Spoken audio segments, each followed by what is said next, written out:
呢三樣嘢分別係中小企最常遇到嘅問題。第一樣嘢係 marketing 嘅揾客，第二樣嘢係 operation 一啲內部嘅流程、重複嘅工作，第三樣嘢係同客人嘅溝通、WhatsApp 嘅 support 嗰啲等等。當我哋去講 marketing 嘅時候，我哋要明白一樣嘢就係，我哋講緊嘅係 Facebook 同埋 Instagram 啦，當然。但我哋要明白就係，當我哋落廣告嘅時候，其實我哋嘅客人係分開咗幾種種類嘅，分別係 top 啦、middle 啦同埋 bottom funnel。top funnel 代表緊嘅係嗰啲完全唔知道自己原來有呢一個需要，完全需要呢個 service 嘅人。呢一種咁嘅人，我哋係需要由頭到尾去 educate 佢一次嘅。而喺 middle funnel 嘅人咧，佢哋知道自己想要啲乜嘢，但係佢哋未好開始去研究嗰啲 service 嗰啲嘅 product。所以喺呢一度嘅話，我哋主要需要去話俾佢聽嘅就係，我有呢一個 service 去提供，我有呢一個 service 可以提供，我有呢一個 product 可以幫你去解決問題。最終就係 bottom funnel 嘅人啦。咁呢一種人亦都係最競爭啦，所有嘅公司都想要，因為佢係 well educated。佢知道自己想要啲咩，佢知道有啲咩 competitor。呢一種咁樣嘅人咧，係最快可以成交到嘅，但係同時間喺廣告上邊咧，亦都係最 expensive 嘅。如果一間公司佢要 scale up 到，如果一間公司佢要 operation 到，咁我哋當然係需要有晒呢三種嘅 funnel 嘅。我哋需要有一啲廣告係針對 top funnel，我哋需要有啲廣告係針對中間嘅嗰一批人，我哋需要有一啲廣告去針對最底嘅嗰一班人。咁通常我哋去做 budget 嘅分配嘅時候，我哋會點樣做？我哋會有50%擺喺呢兩度啦，跟住有50%去擺喺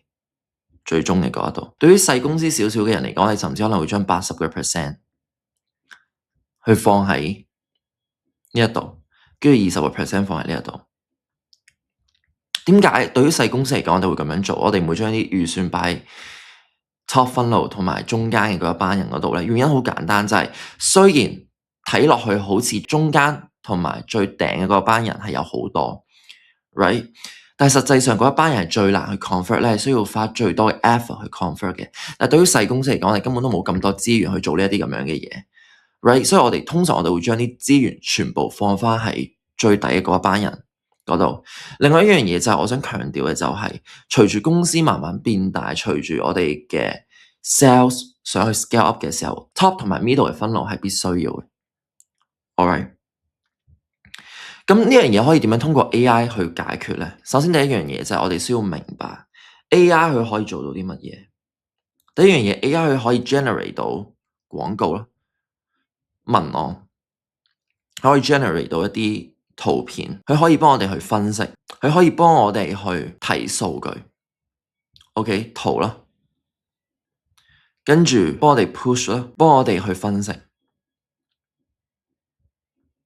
以往嘅呢啲嘢咧，如果我哋揾一間 marketing agency 去做，佢閒閒地咧都收你幾萬蚊。但係今日有 AI 就唔同 ，AI 可以幫我哋大量去 generate 圖片。如果你對落 marketing 嘅 strategy 有了解嘅話，你都明白 testing 係非常之重要嘅。testing 係非常之重要嘅，因為我哋需要通過 testing 先揾到邊一啲嘅廣告屬於 winner， 邊一啲嘅廣告係真係 profitable。咁之前我哋揾 marketing agency 嘅時候咧，我哋又需要等佢啦。佢又貴啦，佢又唔願意整咁多圖俾你啦，因為有其他嘅客人。但係而家有 AI 就唔同啦，你可以叫 AI 一次過 generate 10個唔同嘅 angle 俾你。OK， 譬如你今日你係賣手錶嘅，我哋可以 generate 唔同嘅手錶嘅角度去 promote 我哋隻手錶。你今日係美容院嘅，我哋可以 generate 唔同嘅角度去介紹我哋嘅美容嘅療程。Right， 從我哋嘅皮膚，從我哋嘅生活嘅 style， 從地點，從方便性，從價錢。所有嘢唔同嘅 angle 去 generate 嗰啲廣告出嚟，去 promote 我哋嘅 service。And at the end of the day， 我哋會知道邊一個係屬於 winner， 邊一個廣告係最翻到客嘅。我哋會知道邊個係 winner。當我哋知道咗邊一種嘅廣告 format 係最吸到客嘅時候，我哋就可以叫 AI 去大量去 generate 呢啲成功嘅案例，呢啲成功嘅 format，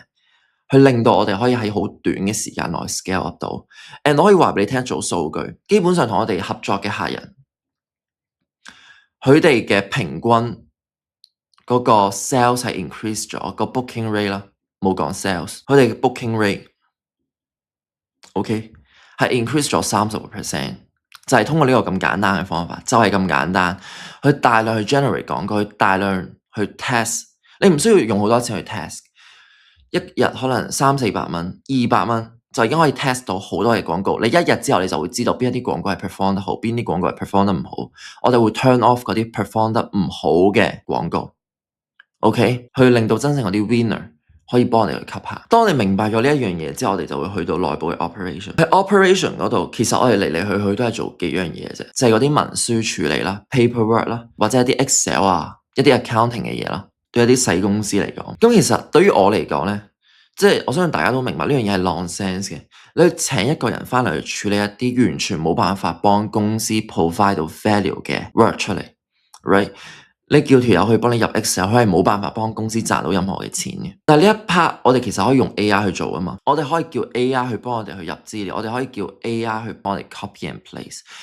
我哋可以將一啲咁樣嘅 manpower 去轉移翻去一啲真正有用嘅地方。喂，大佬啊，你叫你嗰條 admin 同事去 call 客都好過叫佢入資料啦，因為入資料係冇辦法幫公司產生到呢個 positive 嘅 revenue 噶嘛。我亦都唔介意話俾大家聽，基本上我哋嗰套 system 大概萬零蚊左右，我哋就可以幫你慳到成個 full time。你用1-2個月，可能你就已經回到本。之後你就可以將我啲 manpower 去轉移去一啲真正重要嘅嘢，去做 sales 啦，去做 customer 嘅 support 都好過喺 accounting 喺 Excel 嗰度去嘥時間。For example，我舉一個例子，我哋之前有一間公司，佢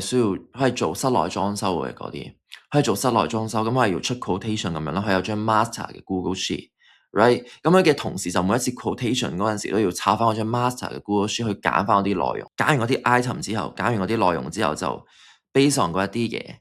去出一個 quotation 俾佢。咁每一個 quotation 咧都要嘥同事差唔多半個鐘嘅時間。但係而家我哋通過 AI， 我哋可以自動去分析究竟客人需要啲乜嘢，再喺個 master sheet 嗰度去計翻一個完整嘅數目俾佢，跟住再去 fact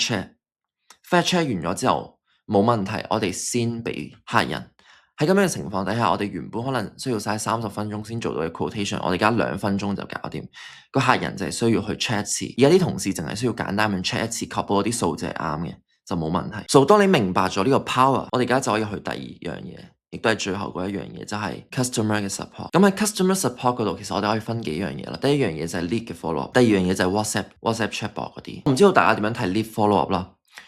如果你係做 B to B 嘅話，你就明白 lead follow up is the magic，is the magic。Especially 你係做一啲高單價嘅嘢，你冇可能 expect 自己可以 one shot 就 close 到個客人噶嘛。你可能要 follow up 1次、2次、3次。咁如果之前用人手 follow up 有啲咩問題咧？個問題好簡單啫嘛，就係你會唔記得咯，你嘅同事會唔記得咯。但係而家有 automation， 我哋可以 set， 譬如3日之後就 follow up 個客人，4日之後再打個電話咁樣，完全唔需要人去記得。我哋個 AI 會自動幫你 send message， 我哋個 AI 定時定候會自動 call 你嘅同事去打電話俾個客人。如果冇打到嘅話，仲會繼續提醒佢去打。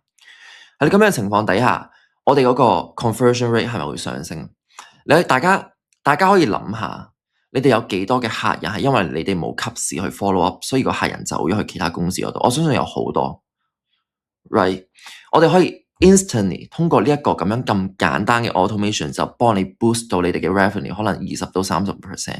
就係去 follow 翻啲客人，就係去記得我哋要幾時去 follow 翻啲客人，就係咁簡單嘅一件事情。另外一樣嘢係 WhatsApp 嘅 chatbot。WhatsApp chatbot 其實最常遇到嘅問題，客人問我哋嘅問題就係 robotic 嘅問題。個 WhatsApp 個 AI 會唔會好 robotic？ 所有嘅公司佢都會同你講話，我哋嘅 WhatsApp 係可以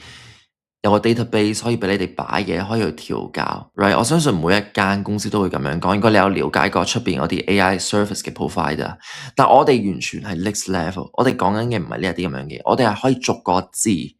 逐個句子幫你去 fine tune。我哋可以通過你哋嘅 database， 你哋過往同客人傾偈嘅聊天記錄去 train 嗰一個嘅 AI，